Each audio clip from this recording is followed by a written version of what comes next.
안녕하십니까, 박성현 교수입니다. 자, 이번 시간에는 그 파트 4에 나오는 발행시장 부분을 한번 보도록 하겠습니다.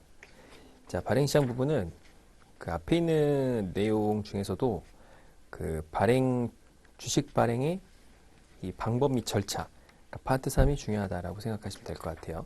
그래서 기업 공개 절차 실무하고 유상증자, 그리고 초과 배정 옵션 제도, 이거 시험에 정말 잘 나오죠. 그래서 그 부분을 중점적으로 보는 게 좋겠다라고 생각하면 됩니다. 자, 첫 번째, 증권시장의 개념이 나오는데, 이 증권시장에서 그 176페이지로 가보면 그 직접 금융 방식이 있고 간접 금융 방식이 있습니다. 여기다 동그라미 좀 쳐놓고 이게 이제 가끔 분류하는 게 나올 때가 있거든요. 그러니까 직접은 회사가 본인이 직접 자금을 조달하는 방식이죠. 그러니까 주식과 채권을 말합니다. 그러니까 증권을 발행해서 도입하는 걸 말하죠. 자, 간접은 은행에서 빌리는 거예요, 그냥. 은행에서 차입하는 거다. 그러니까 현실적으로 우리나라는 대부분의 중소기업은 뭐 직접 채권을 발행하거나 뭐 주식을 발행할 수는 없죠. 그래서 조달 비용은 확실히 이쪽이 쌉니다. 그러니까 은행은 또 담보를 요구하고 또 까다롭죠. 잘 안 해주죠. 그래서 이제 싫다.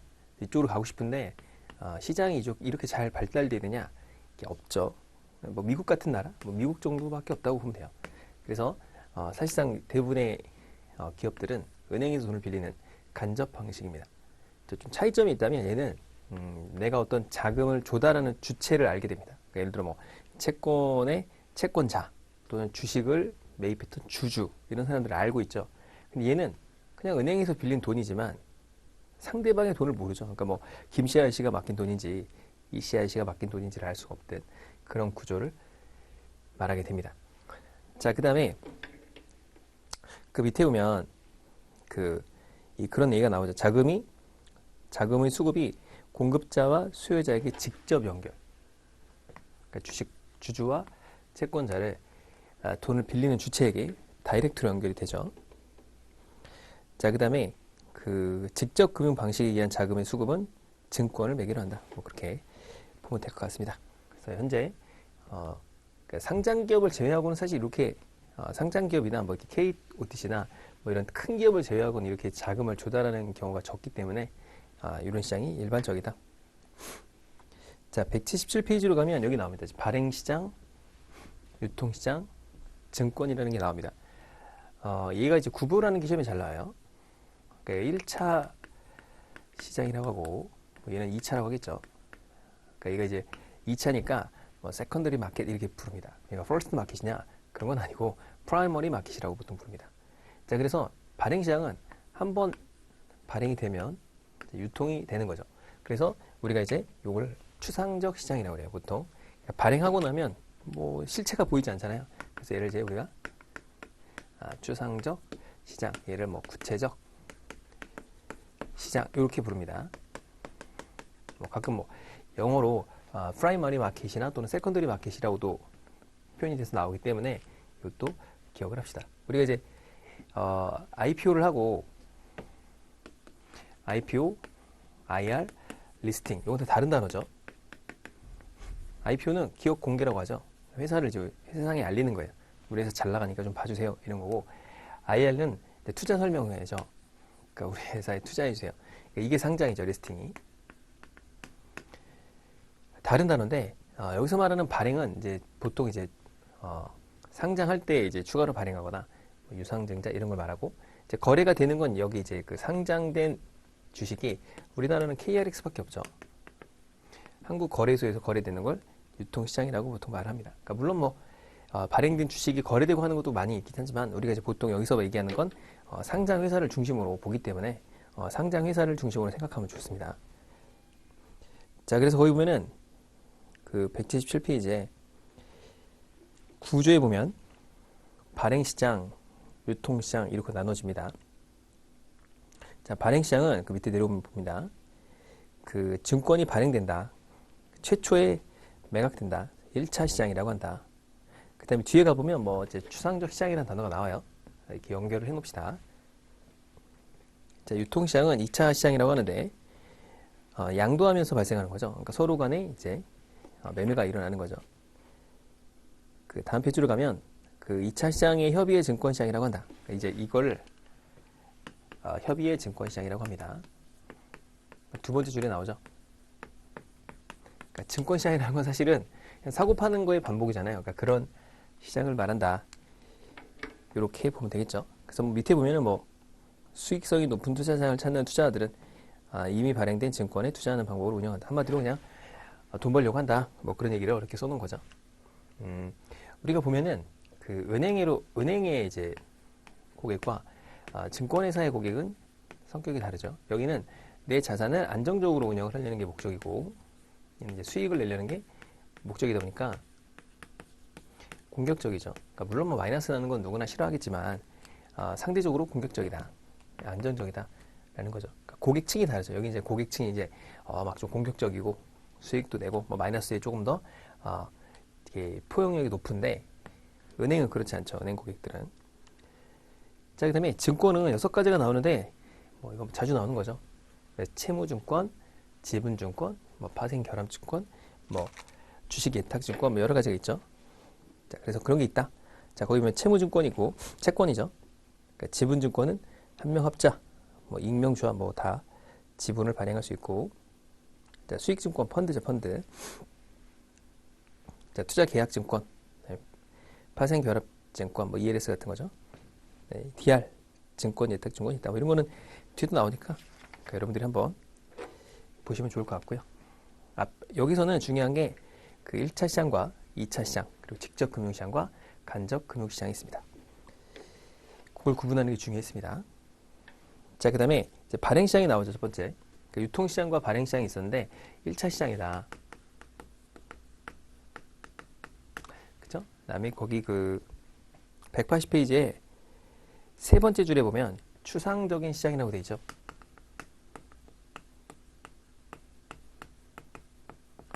이렇게 동그라미 쳐놓읍시다. 그러니까 한번 딱 발행이 되면 없어져 버려요. 그러니까 안 보인다. 사실 다 보이죠. 보이는데 그냥 이렇게 그런다. 유통시장은 계속 거래가 되니까 실시간으로 거래되니까 이제 더 많이 보인다 이렇게 생각을 하면 될 것 같아요. 그러니까 안 보인다 이렇게 생각을 하는데 사실은 좀 안 보이진 않지만 아무튼 보이긴 하는데 추상적이다 이렇게. 자, 그 다음에 181페이지로 가면 기능이 나옵니다. 기능은 뭐 이렇게 왜 하는 거예요 이거? 돈 벌려고 하는 거죠. 돈 벌려고. 자금을 운용을 하고 싶은 사람이 있는 거예요. 안정적으로 운영하고 싶은 사람은 은행에다 갖다 넣으면 되죠. 정기예금 받으면 되는 거고, 내가 좀 공격적으로 운영하고 싶은 사람은 이제 증권회사 갖다 넣는 거죠. 증권회사에 갖다 넣는다는 건 뭐죠? 내가 기업을 산다는 건 나는 경영을 잘 못하는데 쟤는 경영을 잘해. 그러니까 내 돈을 주고서 좀 잘 불려달라 이런 의미인데, 우리는 이제 그냥 시세 차익을 먹으려고만 하니까 그런 건데, 워렌 버핏은 그런 거 아니에요. 그 회사를 아예 사버리죠. 사가지고 그 회사가 잘 되는 걸 이제 보는 거잖아요. 그러니까 우리가 이제 그런 목적이죠. 어떻게 보면. 그러니까 돈을 조달하려는 자와 운영하려는 자를 이렇게 매개해주는 역할을 하잖아요. 이거 찾아다니면 엄청 오래 걸릴 거 아닙니까? 내가 뭐 떡볶이 가게 하는데 투자자를 쫓아다니면서 찾아다닐 수는 없으니까. 자, 그런 현상이 거기 보면 나옵니다. 그래서 이런 걸 우리가 자원의 효율적 배분이라고 하죠. 그래서 거기 보면은 뭐 그 첫 번째 줄에 보면 자본의 대규모화. 그러니까 한 사람한테 빌리는 게 아니라 여러 명한테 한 번에 이렇게 자금을 땡길 수 있으니까 그런 거죠.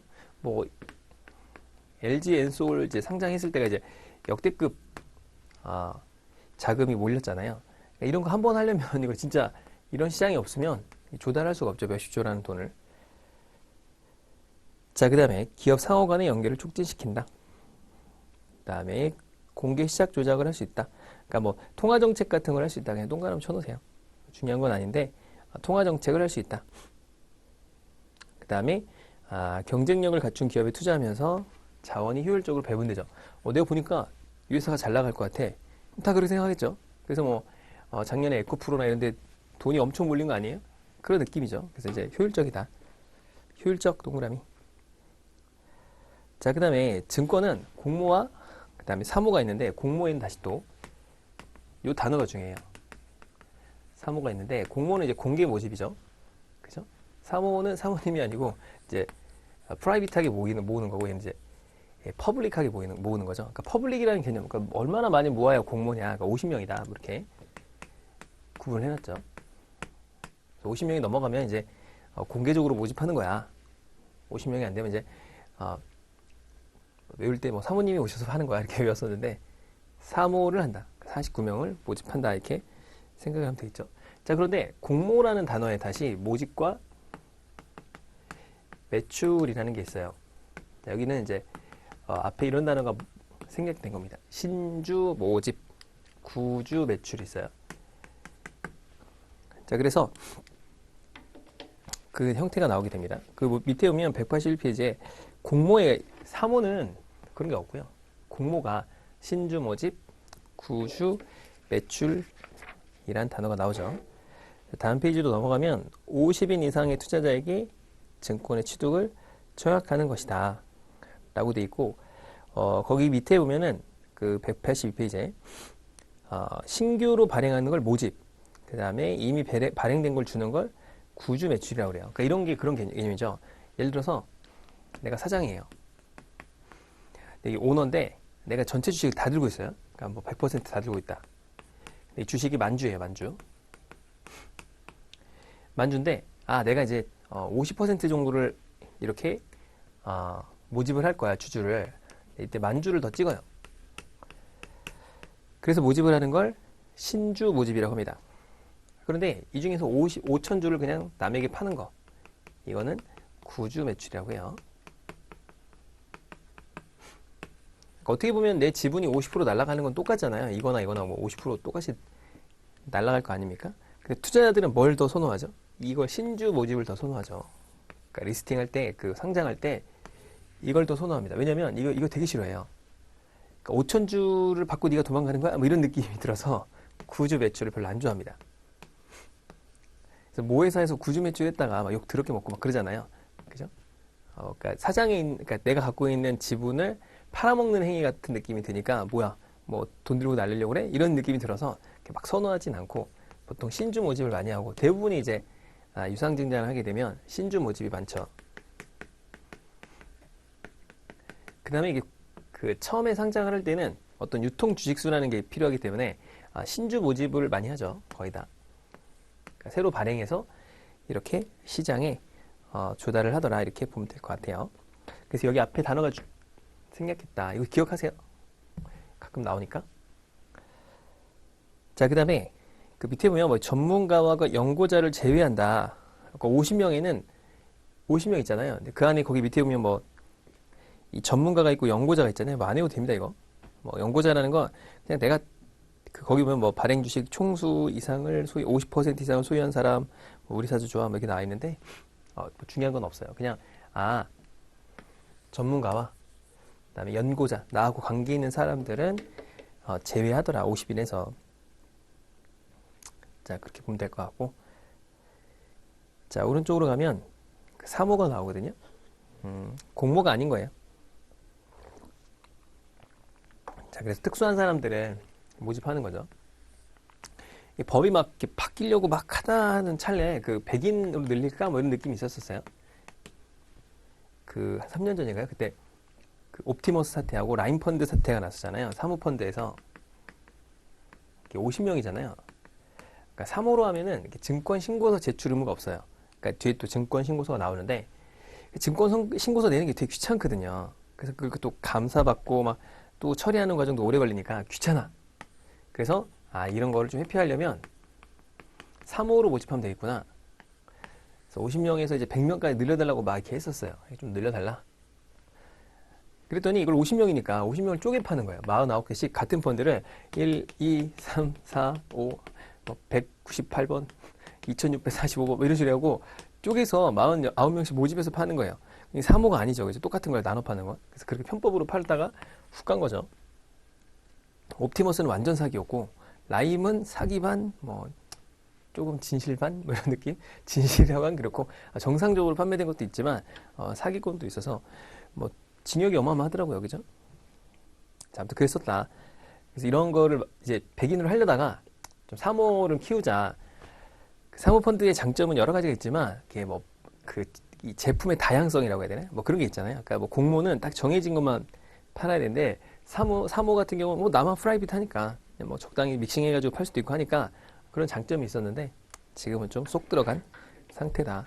지금 홍콩 ELS 사태가 심각하잖아요. 그러니까 또 이제 ELS도 좀 더, 또 타이트한 규정이 나올 것 같은데, 그러니까 모든 게 다 사후 약방문이죠. 사후 약방문. 그러니까 제도가 뭔가 터지면은 빡빡해져요. 그러다 조금씩 풀다가 또 터지면 빡빡해지죠. 우리나라만 그러냐? 아니에요. 전 세계 다 그렇다. 자, 그런데 여기 이제 이런 단어가 나와요. 이걸 구분을 잘해야 되는데, 우리가 그 앞에서 자, 직접 금융이라는 게 있었고, 자, 간접 금융이라는 게 있어요. 얘는 은행을 통한다라고 했었죠. 그러니까 은행을 통하는 거고, 얘는 이제 증권회사예요. 우리나라는 뭐 IB가 없기 때문에 증권회사입니다. 그러니까 보통 이제 우리가 이제 이런 걸 CB라고 하고, 이쪽을 미국은 IB라고 보통 하죠. 커머셜 뱅크하고 인베스트먼트 뱅크가 있는데, 보통 그럼 직접 발행과 간접 발행은 뭐요? 이건 이게 아니에요. 얘는 이 간접 금융은 아니고 직접 금융에서 형태를 말하는 겁니다. 그러니까 직접 금융의 형태 중에서 직접 발행과 간접 발행이 있는 거예요. 이게 무슨 얘기냐면, 자, 증권회사를 통하는데, 그러니까 내가 만약에 주식이나 채권을 발행함에 있어서 직접 내가 투자자를 모으는 거예요. 그런 게 직접 발행입니다. 그러니까 직접 금융의 그 다음에 형태라고 보면 되겠죠. 그 다음에 잠깐만요. 나가서 다시 보도록 할게요.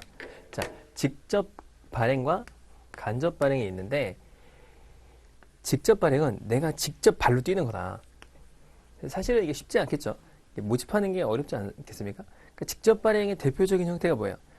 뭐 내가 회사 만들 때 옆에 이렇게 같이 하자고 동업 제안 같은 거, 뭐 이 정도가 직접 발행 정도가 되겠죠. 대부분 다 간접 발행이죠. 간접 발행은 이제 증권회사를 통해서 발행하는 걸 말합니다. 그러니까 투자자를 모집해 주는 거죠. 그러니까 증권회사는 이제 뭐 이 서로 돈을 많이 벌려고 투자하려고 돈이 모인 드글드글한 사람들만 모인 거잖아요. 느낌상. 그죠? 그러니까 은행은 그런 게 아니잖아요. 그러니까 이런 사람들을 모집해 놨으니까 여기 시장이 있는 거죠. 그러니까 여기다 쭉 넣으면은 이 사람들이 쫙 투자해 주는 이런 개념이기 때문에 대부분은 간접 발행 형태다. 그러니까 이 두 개는 여기는 없는 거예요. 여기 형태죠. 그래서 직접 금융의 직접 발행과 간접 발행이 있다라는 거죠. 자, 그래서 직접 발행은 직접 모집과 자기 모집이라는 게 있어요. 자, 그 다음에 그 밑에 보면 응모 총액이 미달할 때는 주체가 이사의 결의를 통해서 잔량을 처리한다. 이게 되게 중요한 단어인데 뒤에 나오긴 합니다. 이게 뭔 말이냐면, 그러니까 직접 모집을 하니까 못하면 자금을 모집하기로 했어요. 100억을. 근데 꼴랑 1억 모았어요. 99억은 그냥 이사회에서 처리한다. 어떻게 할지. 자, 발행 주체가 투자자를 모집할 능력이 충분하거나 발행 규모가 적다. 자, 이걸 왜 하죠? 돈 드니까. 간접 발행하면 돈이 많이 들잖아요. 증권회사 통해서 하면 수수료가 셀 거 아니에요. 그러니까 이제 직접 하는 건데 잘 안 된다. 그죠? 간단하고 그렇게 되는데 요거는 이제 좀 복잡합니다. 그렇지만 더 잘 보인다. 자, 중개인, 그러니까 증권회사예요. 그냥 증권회사에서 해주는 것이다. 자, 그 다음에 이제 그러면 이제 직접 발행은 이제 끝난 거고, 간접 발행의 형태가 있는 거예요. 그러니까 직접 금융의 간접 발행 형태가 또 나와 있는 거죠. 그래서 이게 시험에 굉장히 잘 나온다. 자, 이건 설명했었죠. 그 모집 매출 공모에 대해서는 했었고, 증권 신고서를 내야 된다. 자, 그 다음에 직접 발행은 발행 주체의 책임과 계산으로 발행한다. 그러니까 발행 주체 누구예요? 회사죠, 회사. 뭐 주식회사나 유한회사가 되겠죠. 뭐 그런 회사가 자기 책임과 계산이라는 건 돈이에요, 돈. 계산이라는 걸 한마디로 얘기하면 자기 돈으로 한다. 자, 간접 발행은 도움을 받는다. 자, 그런데 여기 봐요. 모집 사무와 발행 위험을 발행 기관이 부담을 한다. 라는 건데, 그 위험을 이제 서로 이 분산, 그 위험을 좀 누가 부담하느냐에 따라서 형태가 달라집니다. 그러니까 간접 발행에서 그 183페이지에 보면은 간접 발행에 발행 위험 부담이라는 단어가 나옵니다. 그죠? 그 그 형태, 그 단어가 나오죠. 이게 중요한 단어예요. 그러니까 거기 보면은 그 3번에 보면 둘레 6줄에 이렇게 있잖아요.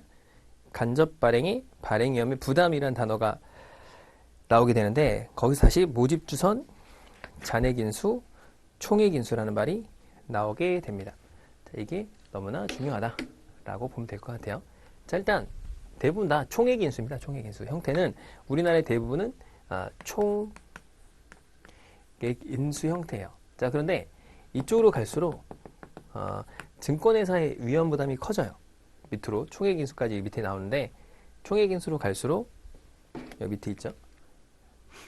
총액 인수가 가장 위험이 큽니다. 자, 그런데 밑으로 갈수록 증권회사의 위험이 크니까 돈이 많이 들어요. 상식적으로 그런 거 아닙니까? 네가 위험을 지면 네 돈을 좀 많이 내야지. 그런 느낌이 있잖아요. 그래서 위험은 큰데 커진다. 비용도 커진다. 이런 단점이 있는 거죠. 자, 그러면 모집 주소는 뭐냐? 그냥 진짜 말 그대로 투자자들을 모집만 해주는 거예요. 누가? 그러니까 금융회사가. 자, 발행기관이 수수료를 받고 모집 매출을 주선 또는 분담하여 증권을 발행해 줍니다. 자, 그러면 발행기관이라는 건 여기 인수기관이라고 하거든요. 인수. 그러니까 인수라는 단어가 굉장히 중요한데 이게 이제 여기서 인수라는 거는 내 책임이라는 단어가 들어가는 거예요. 내가 책임지고 하겠다. 못하면 내가 알아서 사줄게. 뭐 이런 느낌이에요. 내가 너 책임질게. 뭐 이런 느낌입니다. 끝까지 책임질게. 이런 거예요. 자, 이렇게 총액이 발행 미다라는 경우에는 발행 주체의 부담이다. 그러니까 발행 회사라는 거는 여기서 말하는 건 그 해당 회사예요. 그러니까 뭐 주식회사가 있다. 그러면 주식회사 A라고 해봅시다. A의 위험을 말하는 거고 발행기관이라는 건 여기서 증권회사를 말하는 거예요.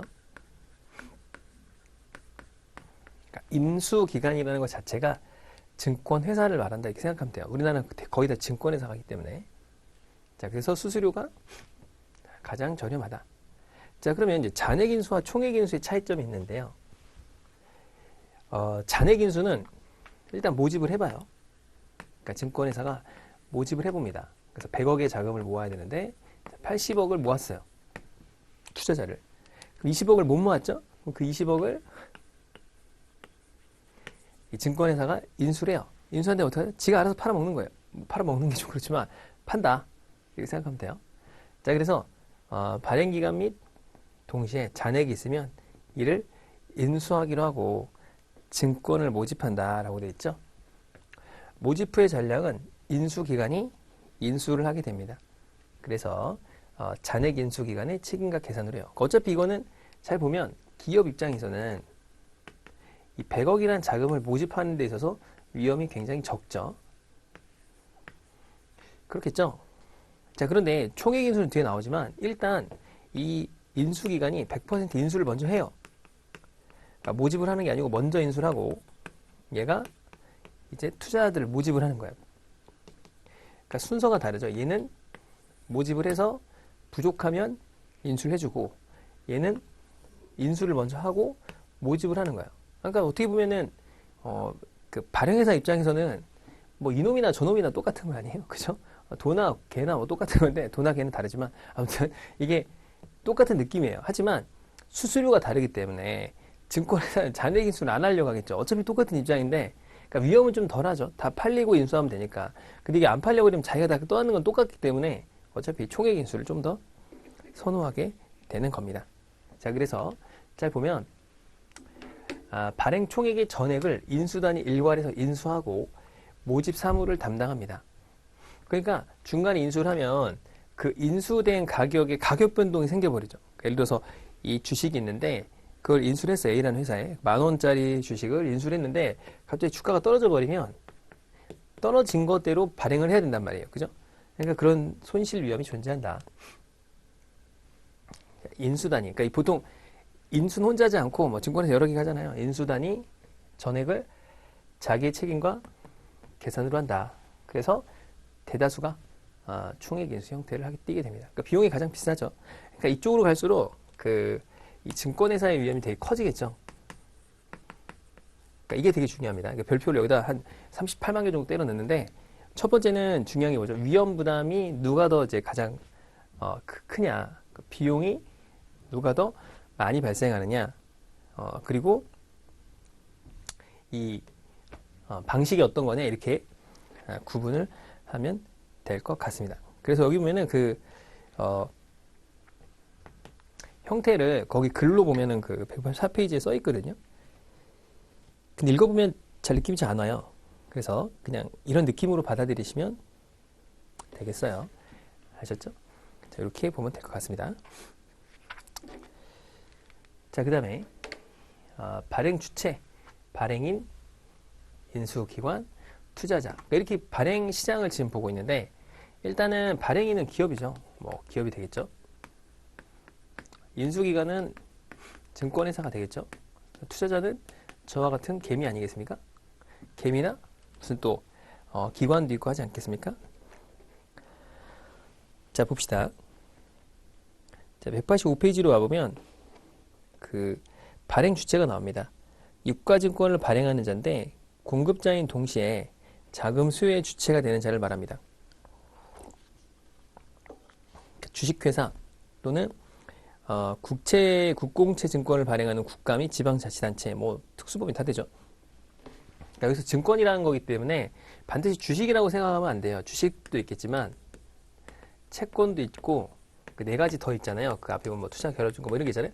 그 모든 것을 다 말하게 됩니다. 자, 그런데 일반적으로 주식이라고 생각을 하고 보면 좀 편해요. 그러니까 이게 지금 주식에 맞춰져서 모든 게 지금 뒤에까지 유가증권시장의 상장까지가 나오게 되거든요. 그러니까 주식이다라고 생각하면 편합니다. 아셨죠? 그런데 주식만 얘기하는 건 아니다. 사실은 이렇게 이해를 하면 좋을 것 같습니다. 자, 그러니까 아니 그 기업이 무슨 주식을 발행, 그 국가가 무슨 주식을 발행하는가? 그게 아니고 채권을 발행할 수도 있기 때문에 거기 뭐 국가라고 써 있는 이유가 그거예요. 그렇죠? 그래서 지방자치단체 이런 애들 채권 발행하잖아요.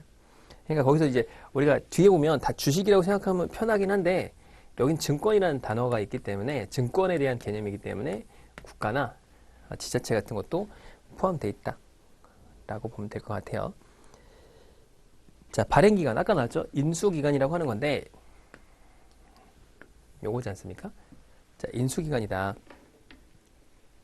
자, 그래서 사무 처리를 이렇게 하는 것을 말합니다. 근데 거기 조금 바뀐 내용이 있어서 2024년도에 바뀐 내용이 있습니다. 어디서부터냐면 그 밑에서부터 둘, 넷, 여섯, 여덟, 그러니까 둘, 넷, 여섯 번째 이와 같이 공동으로 이렇게 있잖아요. 한 여덟 번째 뭐 이렇게 올라가면 이와 같이 그 뭡니까? 그 공동으로라는 단어가 나와요. 이게 지금 바뀐 내용인데 한번 읽어볼게요. 2024년도에. 자, 일단은 두 번째 단락을 보게 되면 그 사무적인 발행 절차를 대행하고 증권을 모집하거나 매출할 때 따르는 위험과 책임을 부담한다. 자, 불특정 다수인으로부터 모집 매출을 간사, 그 다음에 인수, 청약 대행. 여기서 제일 중요한 거는 인수입니다. 인수. 인수가 책임과 계산이에요. 이 단어가. 억셉턴스라고 하는데 이게 이제 법적 용어예요. 그래서 억셉턴스라는 단어가 나오면 이게 뭐다? 인수라는 단어고 인수를 하게 되면 그 책임이 가해진다라고 보면 됩니다. 자, 읽어볼게요. 이와 같이 공동으로 참여하는 주관회사는 그러니까 이 증권회사 여러 개가 포함된 거죠. 인수회사를 대표하여 발행회사와 인수 조건 등을 결정하고 청약 업무를 통할하는 회사를 말하며 인수회사는 제3자에게 증권을 취득시킬 목적으로 다음 어디에 해당하는 행위를 하거나 행위를 전제로 증권의 모집 매출을 하는 회사를 말한다. 이렇게 돼 있죠. 자, 첫 번째는 증권 점유권을 일부를 취득하거나 취득하는 것을 내용으로 계약을 체결하는 것. 이런 경우에 이제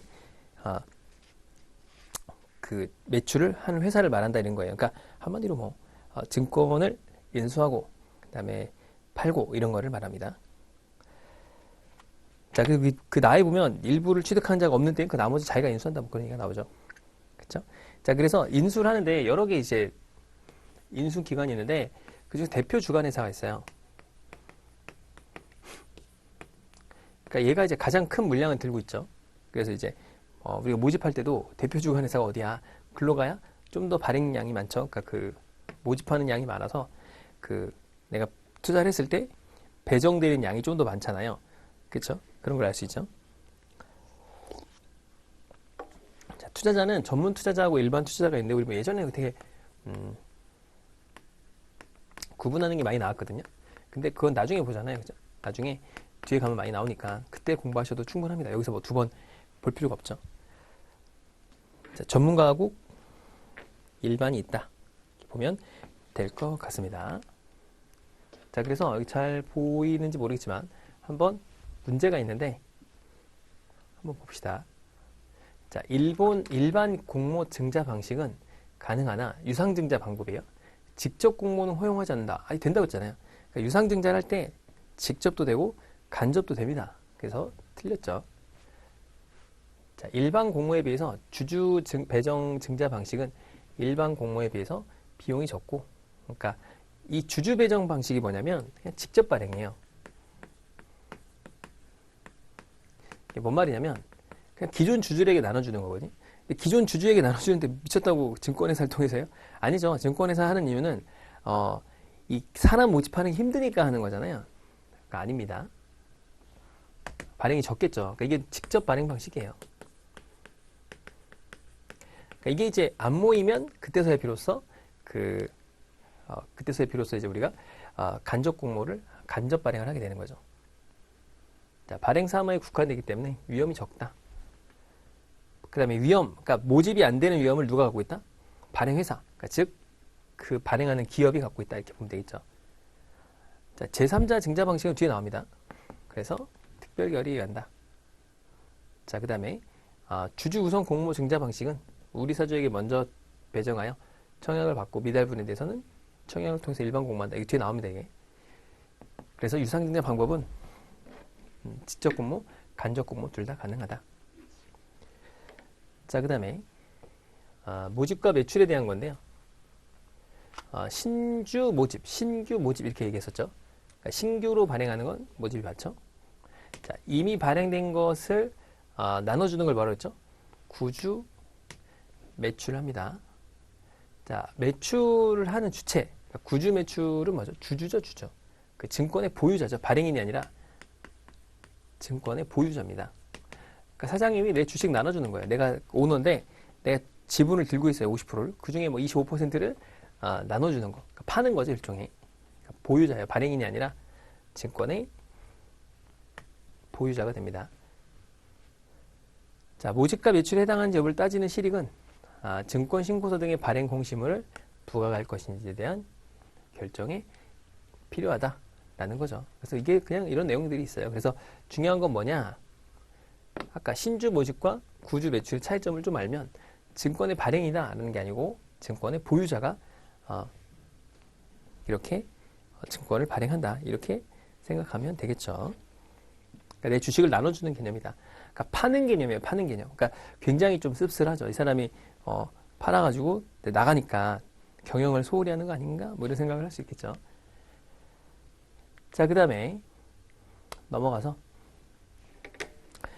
주식 발행의 방법 및 절차를 잠깐 보고 마치도록 하겠습니다. 자, 보면은 주식이 나오는데요. 그 발기 설립과 그 다음에 뒤에 가보면 모집 설립이 나옵니다. 근데 그 앞에 보면은 중요한 단어가 나와요. 뭐였냐면 여기부터 봅시다. 자, 187페이지에 보면은 주식이 있어요. 주식. 자본의 구성 단위죠. 주식으로 분할하여 균등한 단위로 합니다.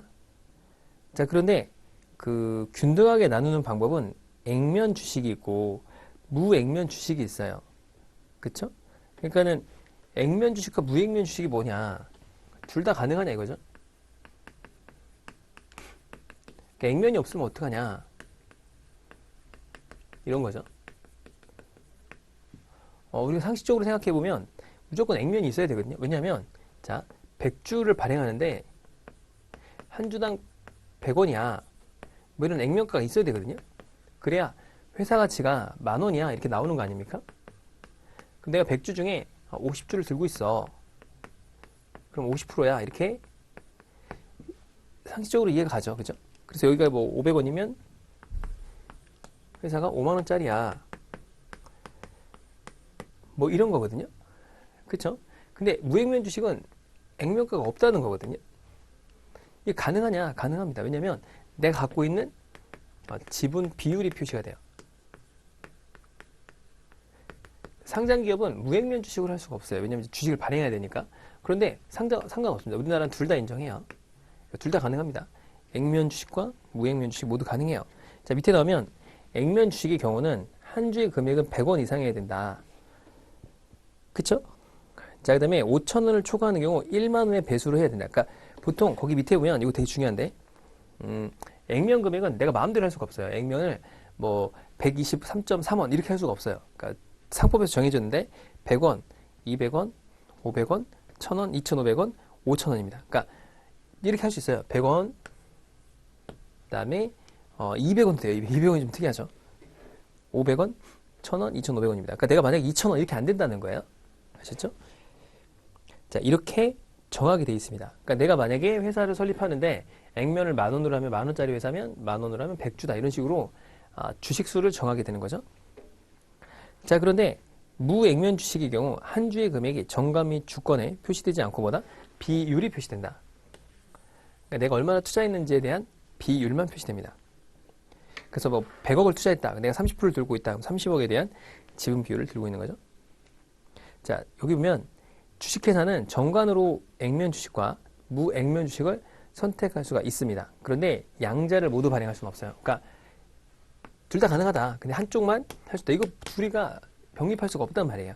그래서 두 개는 양립할 수는 없다. 그런 거죠.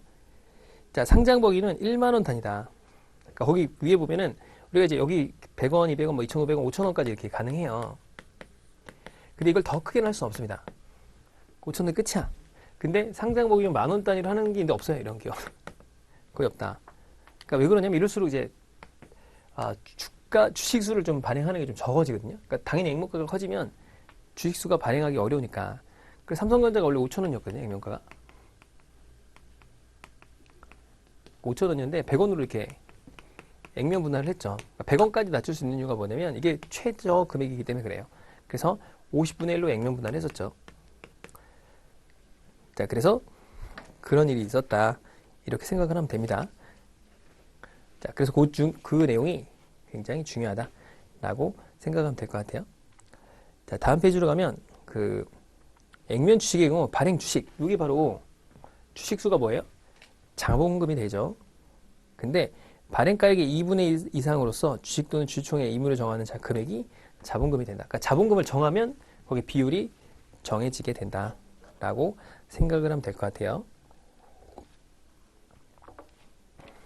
자, 그 다음에 자, 유상증자하고 무상증자 이렇게 나오는데 밑에 발기설립이 나오죠. 그러니까 발기설립하고 모집설립은 뭐냐면 이 발기설립은 발기인이 있는 거예요. 그러니까 조그만 회사들이죠. 보통 뭐 설렁탕 가게를 주식회사로 하는 사람들도 있잖아요. 뭐 조그마한 그런 뭐 소기업 창업하는 경우도 있고, 그죠? 그런 기업들이 여러 명이 이렇게 주주가 돼서 설립하는 걸 발기설립이라고 해요. 자, 그래서 그렇다. 모집 설립은 뭐죠? 뭐 여러 명에게 모집을 하는 거죠. 그래서 회사 설립 시에 발행된 주식 중 일부를 발기인 인수하고 나머지는 뭐 공개 모집을 할 수 있고요. 그다음 또는 뭐 사모 형태로 모집을 해도 됩니다. 그래서 모집을 해서 설립하는 것을 말한다 라는 거죠. 거기 보면 그 188페이지에 공증인의 공증을 거쳐서 그 한 1번에 주식회사 설립 시에 주식 발행 밑에 보면은 두 번째 단락에 발기인이 정관을 작성하고 공증인의 공증을 거쳐 설립 등기를 해야 되는데 정관에는 상법에 규정된 여러 사항과 함께 주식에 관한 사항이 규정되어야 한다. 거기 보면 공증인의 공증을 거칩니다. 발기인의 정관을 작성하고 정관은 공증인의 공증을 거쳐야 되는데 조그만 회사는 안 거쳐도 돼요. 이거 비용이 비싸거든요. 아무튼 뭐 공증이란 단어가 나오면 비싸요. 비싸다. 번역 공증. 진짜 비쌉니다, 이거. 비싸다. 밑에 나오죠. 그러니까 발기 설립은 소수인이 하는 거다. 얘는 이제 다수의 모집인들을 두고서 하려고 한다. 이렇게 생각을 하면 될 것 같습니다. 자, 넘어가면 이제 유상증자하고 무상증자 그다음에 기타의 주식 발행이 나오는데 여기가 조금 중요해요. 그 유상증자하고 무상증자인데 이게 자본 구조의 형태에 따라서 분류를 하는 거거든요. 그래서 다음 시간에 189페이지부터 해보도록 합시다. 수고 많으셨습니다.